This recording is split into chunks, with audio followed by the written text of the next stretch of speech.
ನಮಸ್ತೆ. ಇವತ್ತು ಒಂದು ಸ್ಪೆಷಲ್ ಪಲ್ಯ ಮಾಡ್ತಾ ಇದ್ದೇನೆ.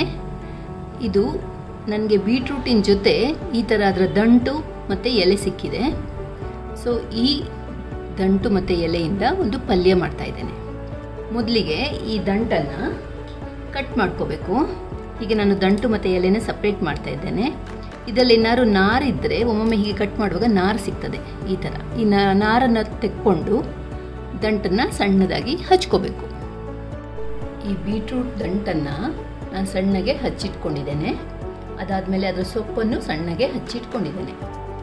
ಸ್ವಲ್ಪ ಬೆಲ್ಲ, ರುಚಿಗೆ ತಕ್ಕಷ್ಟು ಉಪ್ಪು, ಒಂದು ಹಸಿಮೆಣಸನ್ನು ಸೀಳಿ ಉದ್ದಕ್ಕೆ ಹಚ್ಚಿಟ್ಕೊಂಡಿದ್ದೇನೆ, ತೆಂಗಿನ ತುರಿ.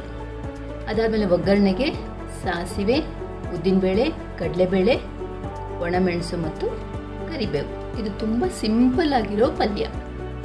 ಈಗ ಪಲ್ಯ ಮಾಡಲಿಕ್ಕೆ ಬಾಣಲಿಗೆ ಒಂದು ಸ್ವಲ್ಪ ಎಣ್ಣೆ ಹಾಕ್ಕೊಂಡಿದ್ದೇನೆ. ಸಿಹಿ ಆಗ್ತಿದ್ದ ಹಾಗೆ ಸಾಸಿವೆ, ಉದ್ದಿನಬೇಳೆ, ಕಡಲೆಬೇಳೆ, ಒಣಮೆಣಸು ಮತ್ತು ಕರಿಬೇವು. ಬೇಳೆ ಎಲ್ಲ ಕಲರ್ ಚೇಂಜ್ ಆಗ್ತಿದ್ದ ಹಾಗೆ ಸಣ್ಣಕ್ಕೆ ಹಚ್ಚಿಟ್ಕೊಂಡಿರೋ ಬೀಟ್ರೂಟಿನ ದಂಟನ್ನು ಸೇರಿಸ್ತಾ ಇದ್ದೇನೆ.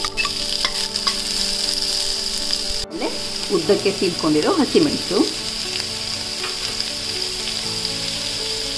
ಬೆಲ್ಲ,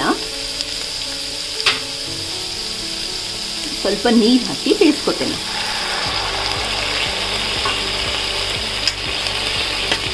ಈ ದಂಟು ಒಂದು 3-4 ನಿಮಿಷ ಬೆಂದಿದೆ.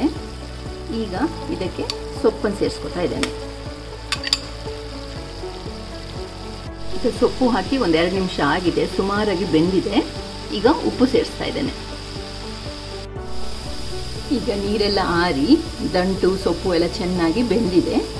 ಕೊನೆಯದಾಗಿ ತೆಂಗಿನ ತುರಿ ಸೇರಿಸ್ತಾ ಇದ್ದೇನೆ. ಇದನ್ನು ಚೆನ್ನಾಗಿ ಮಿಕ್ಸ್ ಮಾಡಿದರೆ ಸರಿ, ಆಮೇಲೆ ಗ್ಯಾಸ್ ಆರಿಸ್ಬೋದು. ಇದು ಬೀಟ್ರೂಟಿನ ದಂಟು ಹಾಗೂ ಸೊಪ್ಪಿನ ಪಲ್ಯ. ರುಚಿ ನಮ್ಮ ಮಾಮೂಲು ದಂಟಿನ ಸೊಪ್ಪಿನ ಪಲ್ಯ ಮಾಡ್ತೀವಲ್ಲ ಅದೇ ಥರ ಇದೆ. ನೋಡ್ಲಿಕ್ಕೆ ಮಾತ್ರ ಬೀಟ್ರೂಟ್ ಥರಾನೇ ಕಾಣಿಸುತ್ತೆ. ಬಿಸಿ ಬಿಸಿಯಾದ ರುಚಿಯಾದ ಬೀಟ್ರೂಟ್ ದಂಟು ಹಾಗೂ ಸೊಪ್ಪಿನ ಪಲ್ಯ ರೆಡಿ.